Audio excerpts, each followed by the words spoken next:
Hello everybody, welcome back to the channel. So in today's video, we are going to be talking about contract renewals when it comes to Pedri, Gavi, and Inigo Martinez. We're also going to be talking about player exits. We do have Unai Hernandez and Pau Prim leaving FC Barcelona to go to a different club. And then lastly, we are going to be talking about the match preview between Barcelona and Atalanta. Barcelona do have a huge opportunity to go into first place, but certain things do have to take place first, which is not going to be in Barcelona's control. If Barcelona can defeat Atalanta and Liverpool, lose 3 total points against PSV, Barcelona have the opportunity to go into first place. All of this is going to be talked about for today's video. Everything is going to be organized on the timeline down below, so if you guys do want to skip to certain parts and just go straight to, for example, the match preview between Barcelona and Atalanta, you guys can so. And so let's talk about the contract renewals first. It says here, according to Gigantes, that Inigo Martinez will also renew his deal this week. Unless plans change, the defender will sign his extension alongside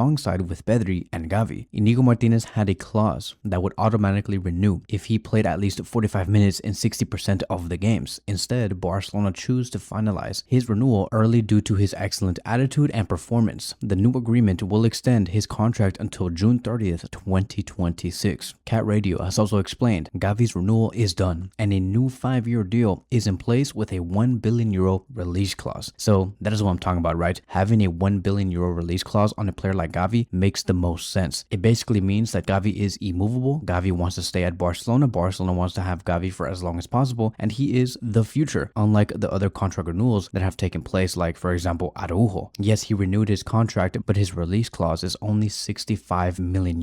It basically means that the player wants to be open to leave in case anything does happen. But you look at the players like Gavi or Pedri, they want to have guarantees to stay at Barcelona and Barcelona only. They do not plan on moving anywhere else regardless of how hard it gets later down the road. I also do think it makes a lot of sense for Inigo Martinez to renew his contract. He has done amazing in this past 5 to 6 months of the season. In terms of ball distribution or going on 1v1 duels or aerial duels, Inigo Martinez has tapped in all of those boxes, and so Barcelona have to renew the player. He really does deserve it. As for the player exits, we do have a done deal. Unai Hernandez will sign a contract with a club in Saudi Arabia today. He will go through his medicals in Barcelona and travel to Jeddah on Thursday. It is going to be a €4.5 million fixed fee plus 500k in variables. We also do have Pau Prim set to join a Qatari side, which is Al Sadd. There is a verbal agreement that has been reached, and the operation is going to be done as fast as possible. I already have my own theories. I think I know where Barcelona is trying to do with all of these exits. I do think that the reason why Laporta, Deco, and everybody else is so okay with letting go of Unai Hernandez and Pau Prim is because they need income, because they want to sign a player within the coming days, whether it's a loan or trying to purchase a player. Now, once again, it's just a theory. Like, I could be completely wrong, and maybe it's just Unai Hernandez and Pau Prim just hate Barcelona. They want to go to Saudi Arabia or Qatar or wherever and just get more money, which could be the real reason. And to be very honest, now that I think about it, I'm kind of upset and a little frustrated knowing that Pau Prim is leaving Barcelona to go to Al Sadd, because Pau Prim is a player that is very talented. And I remember talking about the player back in August 2024 before the season was about to start, and Pau Prim was a very promising player, and he just renewed with Barcelona 6 months ago. He showcased that he had the ability to replace Marc Bernal. He had the talent, and at 18 years old at that time, he showed a lot of composure. And I'm like, okay, this guy here can replace Marc Bernal. But then came, Casado, Eric Garcia was also there. Gavi ended up going to the number 10 position. Pedri also went into the left central midfield position. So things did change, but overall, Pau Prim was a talented midfielder that Barcelona should have bet on even more. So it's quite sad to see that talent is leaving our club. And here's the thing, Pau Prim is also represented by the same Barcelona agency that represents Marc Gui. Marc Gui was another talented player that could have done a lot for FC Barcelona. But once again, I do think that this whole agency that owns players like Marc Gui, Pau Prim, do not really care about what their ceiling could be. They care about what is going to be the next move that can bring in the most money. Hence the reason why Marc Gui went to Chelsea, or why Pau Prim is now going to Al Sadd. I understand, right, that Pau Prim wants to leave due to the lack of opportunities in the first team. I get it, I understand. And he's turning 19 in a couple of days. But it's just the fact that he's going to Qatar. I'm like, bro, like, I know what the agents are thinking. I know why they want to move the player to Qatar specifically. It is because of money. So it is a very unfortunate situation, and hopefully operations like this never happen again. So now let's go on and talk about the match between Barcelona and Atalanta. Barcelona will attempt to maintain their unbeaten record in 2025 when they play host to Atalanta on Wednesday night. Barcelona have already secured a top 8 spot spot, which is very good thanks to the win against Benfica, right? It was a dramatic finale and showcased the ability to be mentally better than the opposition was probably the biggest plus of that night. But yeah, we have secured a top 8 spot and we could finish in first place in the Champions League if certain events do take place. Barcelona have to beat 7th place Atalanta and Liverpool do have to lose points. Barcelona have now won 6 and have drawn 1 of their 7 competitive matches in 2025, which basically means that Barcelona will have all the momentum in the world to go on and defeat Atalanta at our own home. We must put on a show. Barcelona for sure are going to be looking for a very strong scoreline. They're going to be looking for maybe a 5-0 win, a 6-0 win if possible, because after winning their 3 previous European home matches, it is a combined scoreline of 12-1. So why can't Barcelona go for a 4-0 win or a 5-0 win? Now obviously Atalanta is not an easy team whatsoever. Atalanta are amazing in the Champions League, and there's a reason why they are one of the top teams in Europe right now. And I believe that they are in 3rd place in the Italian league, which is not an easy league to play in. If we do look at Atalanta and their stats, Atalanta is one of the best goal scoring teams in the Champions League, averaging 2.6 goals per 90 minutes. And then you do have Dortmund at 2.7, and then Barcelona just skyrocketing to first place at 3.7. So yes, there is a huge difference between Barcelona and Atalanta goal-wise, but at any moment, if Barcelona do let their guard down, Atalanta can easily find 2 or more goals against us, and that's very dangerous. In terms of clean sheets, Atalanta is still one of the best. They are ranked in 3rd or 2nd place because they are tied with Arsenal when it comes to clean sheets, which is a total of 5. Inter Milan do have a total of 6. To put it into perspective, Barcelona are ranked in 12th place when it comes to clean sheets, only maintaining 2. And then we do look at the accurate crosses per match. Atalanta is in number 1 and by a mile, averaging 7.4 accurate crosses per 90 minutes. So we must look out for that. They know how to score goals, and they especially know how to score goals by making crosses into the box. Players like Araujo, Kubarsi, and Jules Koundé are going to have a very busy time ahead, trying to block a lot of aerial duels. Luckily for us, Atalanta forward Lookman just picked up a knee injury, so he will be missing the match against Barcelona, and Lookman has been one of the best players for Atalanta. It is a huge blow for the opposition because Atalanta still have work to do if they do want to join Barcelona in the last 16, because right now they are currently sitting 1 point above 9th place after winning 4, drawing 2, and losing 1 of their 7 matches in the league. And so they're going to have to come to Barcelona and give it their all, and Barcelona once again have to be very careful. On Barcelona's side, in terms of injuries, Andreas Christensen just picked up another injury after coming back for 20 minutes. He's going to be out for the next 3 weeks because of his right soleus, which is very unfortunate because we want to see Christensen. We need more depth at the back. Pedri has also returned. He is okay now, with Dani Olmo still being out. He is not going to be there, so we're going to have Olmo and Christensen out. And obviously we have Marc-Andre ter Stegen and Marc Bernal also not participating because they're out for the rest of this year. But as for everybody else, they're all going to be available. Hansi Flick also spoke about the match and what he thought about this game, and he said this: with Lookman not playing, of course when you lose an important player, it's not easy, but I do think the coach knows his team very well. For me, I usually don't focus on 1 or 2 players. I always look at the team as a whole and how they perform. I don't think the style they want to play will change much. There is a kind of spontaneous energy that comes from training and playing a lot of games. So in the end, I don't think things will change much. When you start building attacks, you are always under pressure. When Atalanta win the ball back, they can move very quickly into the attack, and they always play with 1 touch. We have to be ready for that. And here is going to be the one thing that was very key on what Hansi Flick did state about this game. It's always difficult to play against Italian teams because they defend very well, but Atalanta, as you know, play man to man all over the pitch, so it's not easy to play against them. And that, my friends, right there, it is the key, right? Is the fact that Atalanta will approach us with a man-to-man type of style. It's very important for Barcelona to win all duels on the pitch, because if they are going to go man-to-man, players like Lamine Yamal have to be 100% successful in those 1v1 duels. Same thing with Rafinha, same thing with Lewandowski, same thing with Gavi, same thing with Pedri. If we win those man-to-man ground duels, we win the game. Then Hansi also stated, the league is the most important thing to win. Over a whole season, you will see what happens. Of course, there are other competitions like the Super Cup and the Champions League, but the league is the most difficult competition to win, which is very true, because if there is one thing the league does demand, it is the fact that it demands consistency. You cannot just have 4 to 5 really good games and win a trophy. That is the Champions League, or that is the Spanish Super Cup. It's a whole different ball game when you have to be consistent for 9 months to finally win a title, which is the reason why La Liga is so important for us and why we have to continue to win La Liga. We cannot put our guard down, forget about La Liga, and just focus on the Champions League. No, if you really want to claim to be the best in the world, you have to be the best in your country first. And so for Barcelona, it has to be La Liga. We must win it no matter what and show that we have been the most consistent team in the world. So now let's move on towards our predicted starting 11 and what we could see. To be very honest, I have no idea whether it should be Peña or Szczesny. Szczesny right now has a lot of work to do in terms of trying to communicate with Balde, Araujo, Kubarsi, and everybody else. And we have seen those mistakes happen against Benfica. So like, have we worked things out since that day, or do we need more time? So honestly, I don't know. It's either Peña or Szczesny. As for our back four, it is going to be no other but Alejandro Balde, Koundé, with our double pivot being Casado and Pedri, and then our attacking four being Lamine Yamal on the right, Gavi as the 10, Rafinha on the left wing, and Lewandowski up top. It is a very predictable starting 11, a starting 11 that we have used at least 6 to 7 times, and I do think that with Gavi as the 10, it can give us a lot. There was a reason why Hansi Flick rotated so much in the last game against Valencia. That is because he wanted to rest players like Lewandowski. He wanted to rest players like Lamine Yamal. Gavi did not play only because he wanted Pablo Torre to come in to the match against Valencia, so he's fully rested. Rafinha was also taken out. Pedri did not play. Araujo also did not play. So rotations were needed, and with the starting 11 looking like this, we can definitely win by a huge margin. And so that is it. That is going to be wrapping up today's video. Thank you guys so much for watching, and I will see you guys in the next one.